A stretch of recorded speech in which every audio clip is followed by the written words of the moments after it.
A Connecticut Yankee in King Arthur's Court by Mark Twain. Chapter 4.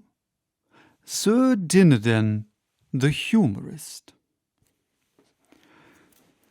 It seemed to me that this quaint lie was most simply and beautifully told, but then I had heard it only once, and that makes a difference.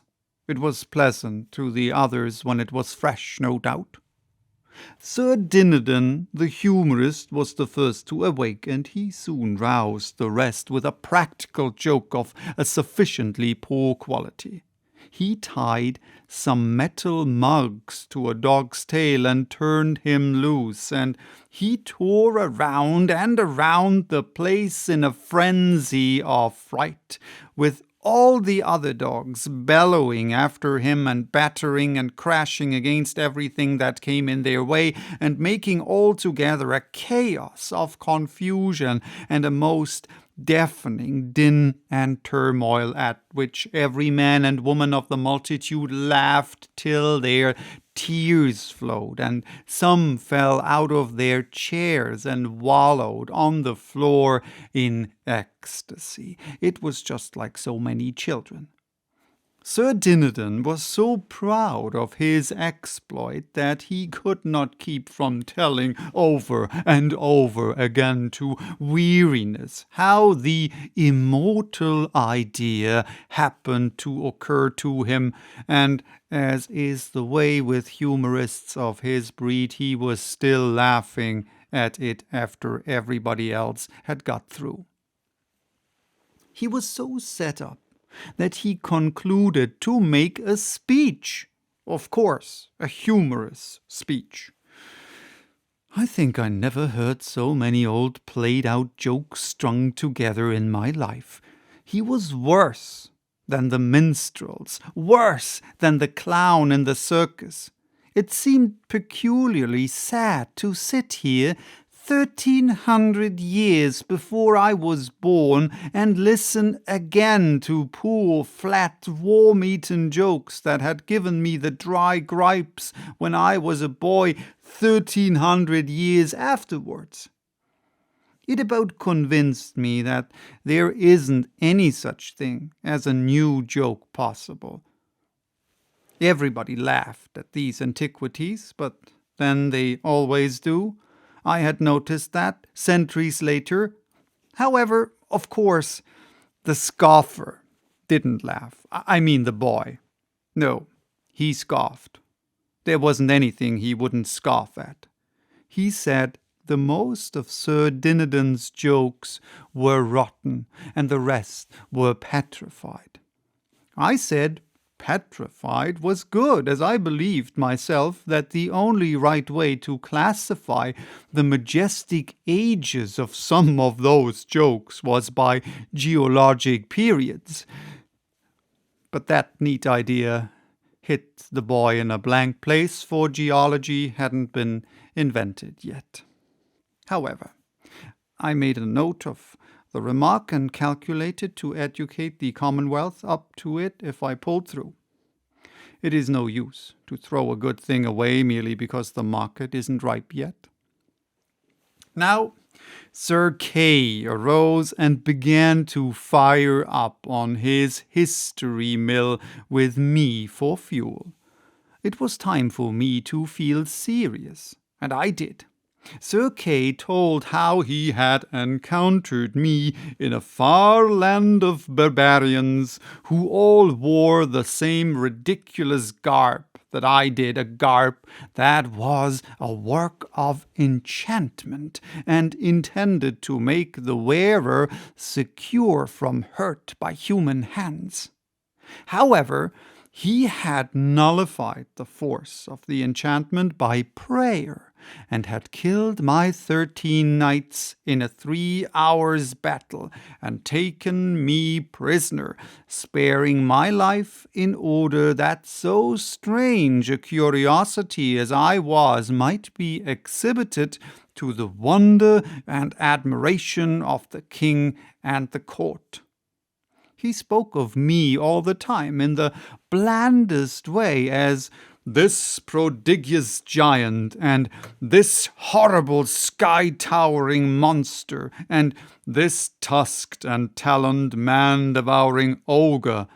And everybody took it, all this bosh, in the naivest way, and never smiled or seemed to notice that there was any discrepancy between these watered statistics and me.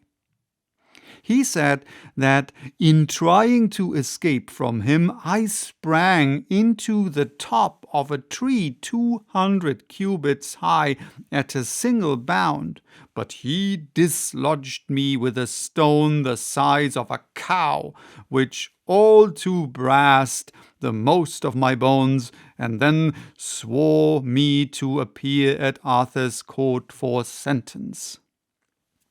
He ended by condemning me to die at noon on the 21st, and was so little concerned about it that he stopped to yawn before he named the date.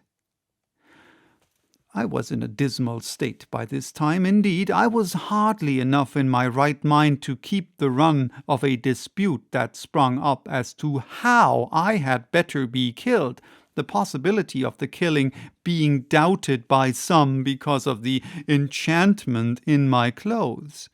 And yet it was nothing but an ordinary suit of $15 slop shops.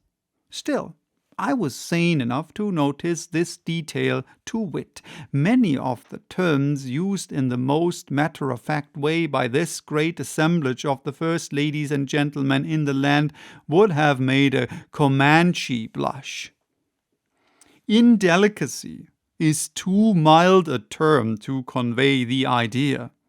However, I had read Tom Jones and Roderick Random and other books of that kind, and knew that the highest and first ladies and gentlemen in England had remained little or no cleaner in their talk and in the morals and conduct which such talk implies clear up to 100 years ago, in fact clear into our own 19th century, in which century, broadly speaking, the earliest samples of the real lady and real gentleman discoverable in English history, or in European history for that matter, may be said to have made their appearance. Suppose Sir Walter, instead of putting the conversations into the mouths of his characters, had allowed the characters to speak for themselves? We should have had talk from Rebecca and Ivanhoe and the soft Lady Rowena, which would embarrass a tramp in our day. However, to the unconsciously indelicate, all things are delicate. King Arthur's people were not aware that they were indecent, and I had presence of mind enough not to mention it.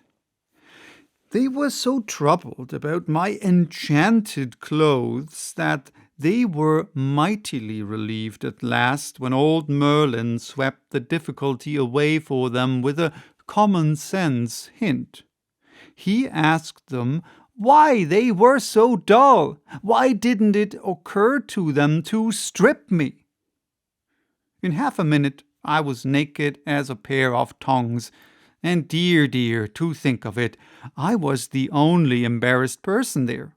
Everybody discussed me, and did it as unconcernedly as if I had been a cabbage. Queen Guinevere was as naively interested as the rest, and said she had never seen anybody with legs just like mine before. It was the only compliment I got, if it was a compliment.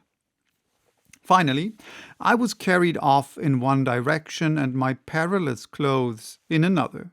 I was shoved into a dark and narrow cell in a dungeon, with some scant remnants for dinner, some mouldy straw for a bed, and no end of rats for company.